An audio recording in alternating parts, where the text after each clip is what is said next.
Gue banyak banget dapat pengalaman selama cutting kemarin. Yang pertama adalah manajemen makro dan mikronutrien. Kebanyakan saat cut yang dikurangi adalah karbo. Dan semenjak gue tahu benefit dari karbo itu sendiri, gue nggak mau lagi skip karbo walaupun lagi cut sampai defisit ekstrim sekalipun. Setidaknya gue perlu karbo, kecuali pas fase peak week menjelang kontes, di mana itu fase deplete yang mengharuskan kita menguras glikogen. Yang perlu kita pahami adalah manajemen dari karbo itu sendiri. Saat leg day atau saat heavyweight day maka gua up karbo, dan saat lightweight day dan juga rest day gua turunin karbonya. Gua juga banyak belajar soal lemak di program cut gua. Lemak di sini sangat krusial, baik itu jumlah maupun jenisnya, dari apa-apa aja. Dan gua lebih suka dari lemak hewani kayak ikan, daging-dagingan, dan kuning telur. Karena ya cocok aja di gua, dan gua lebih suka dan cocok sama kuning telur. Hal positifnya juga di kuning telur itu punya segudang vitamin dan mineral, jadi itu sangat gua butuhkan. Untuk mikronutriennya sendiri gua ambil dari sayuran kayak tomat, kubis, timun, bahkan di buah nanas dan juga apel kalau untuk buah-buahan. Nah, selama cut gue juga dapat ilmu soal suplementasi, whey, kreatin, pre-workout, BCAA itu ya lumrah kan ya kalau pada saat cutting. Nah, ini adalah support system di saat gua perlu mikronutrien yang cukup dan recovery yang cepat. Di antaranya ada B kompleks, gua cari yang B6 dan B12-nya yang tinggi ya. Terus ada kurkumin, salah satu jenis natural anti-inflammation compound juga, kalsium, magnesium, zinc, vitamin D. Gua juga pakai yang langsung include keempatnya biar nggak kebanyakan nelen, dan omega 3 fish oil juga. Ada prebiotik dan enzim buat kesehatan pencernaan gua juga. Kalau kalian kerepotan kebanyakan kapsul yang dimakan, kalian bisa pilih complete daily multivitamin mineral. Di situ sudah include biasanya semuanya dalam satu kapsul. Program latihan pun gua banyak dapat pengalaman saat cutting. Don't drop the weight. Beban angkatan tetap gua maksimalkan, tapi dengan fokus pada tempo dan juga movement yang benar juga. Program latihan juga mulai bervariasi. Minggu ini latihan ini, belum tentu minggu depan jadwalnya sama. Karena tergantung restnya, kondisi otot gua, kesehatan fisik dan mental gua, dan faktor yang lainnya. Pengalaman lainnya saat gua cut adalah soal defisit kalori. Defisit drastis nggak menjamin loss fat maksimal. Tubuh kita itu smart dan adaptif. Ketika kita terus-terusan dalam kondisi defisit kalori nih ya, maka tubuh akan merespon dengan menyeting ke pengaturan hemat daya dengan menurunkan metabolisme tubuh. Gue pernah defisit sampai 1800 kalori dan hasilnya gue jadi malas gerak. Ngapa-ngapain males, respon lambat, energi mulai low. Loh, tapi kan masih ada cadangan energi dari lemak. Kalau metabolisme kalian mulai melambat, aktivitas menurun, kurang aktif, kira-kira berapa banyak lemak yang akan dibakar? Makanya gue pas defisit drastis tetap gue paksain. Ayo gerak, ayo hajar latihan beban. Kardionya juga gue kasih keras. Hasilnya tetap gue ngerasa nggak sebanding dengan pengorbanan defisit yang tinggi dengan lemak yang hilang. Belum lagi kita bicara soal otot yang menyusut kalau gue paksain defisit drastis, defisit yang ekstrim. Makanya perjalanan 6 bulan diet gue, itu berat badan gue itu berfluktuatif karena gue selalu nyoba trial dan error di setiap program yang gue pakai ke badan gue. Emang ya hasilnya soal body fat agak lambat turunnya, tapi soal muscle wasting gue bisa pertahankan otot gue biar nggak banyak nyusut.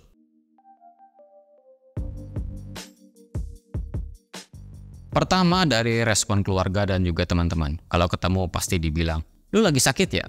Kok muka kurus gitu? Kok muka lu pucet banget?" Gimana ya ceritanya ya? Mau lepas baju tapi nggak berani ya, nggak enak. Mau jelasin lagi diet tapi dikira nanti kena penyakit diabetes. Mau jelasin pengen ikut bodybuilding kontes tapi pada banyak yang nggak tahu itu event apaan.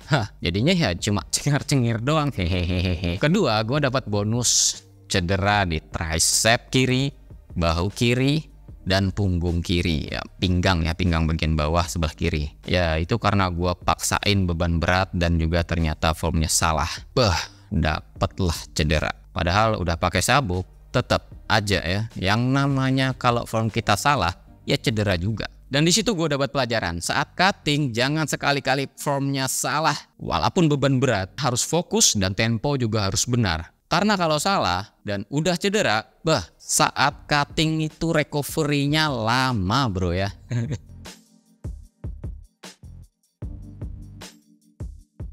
Gua rasa belum, body fat aja masih di angka 8%-an ya. Bayangin ya, dari body fat gua 16% dan gua ngejar 6 bulanan cuma turun 8%-an.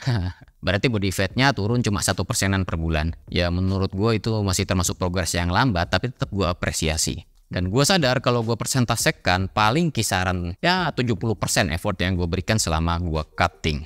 Karena masih banyak bolongnya juga. Dan bolongnya itu bukan tanpa sebab. Karena ada beberapa musibah yang bikin gua memutuskan hari ini gua nggak bisa paksain buat diet. Jadi nggak cuma fisikal yang kena, emosional juga.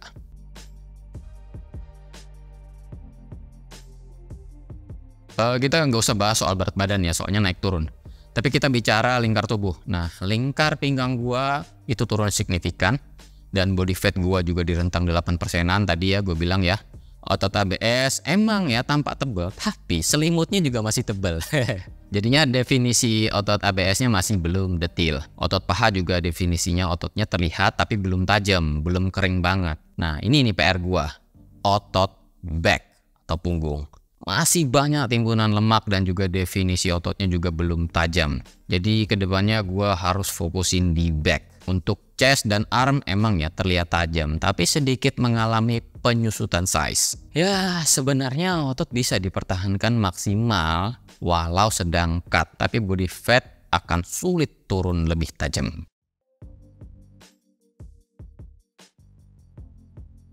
Pertama, gue dapat banyak teman baru yang sefrekuensi, jadi bisa sambil sharing dietnya kayak gimana, nutrisinya apa aja, latihannya seperti apa ya. Yang kedua, gue dapat ilmu trial dan error peak week body contest, baik itu dari program deplet maupun carb loading, air, sodium, protein, fat, carb, baik jumlahnya maupun jenisnya sudah gue coba. Jadi gue sudah tahu kalau pakai ini seperti apa. Pas beberapa menit menjelang tanding di backstage itu apa-apa aja yang dilakukan juga udah ngerti semua. Jadi nggak pelangak-pelongok lagi ya nyiapin badan naik ke panggung. Gue juga banyak dapat ilmu dari atlet senior dan ilmu ini cuma bisa lo dapetin kalau lo terjun di bidang ini juga. Momen kebersamaan juga gue rasain. Di panggung emang ya kita kasih keras, tapi di luar panggung kita bersaudara. Saling bantu, saling sapa, saling support, itulah yang namanya pertandingan yang sehat.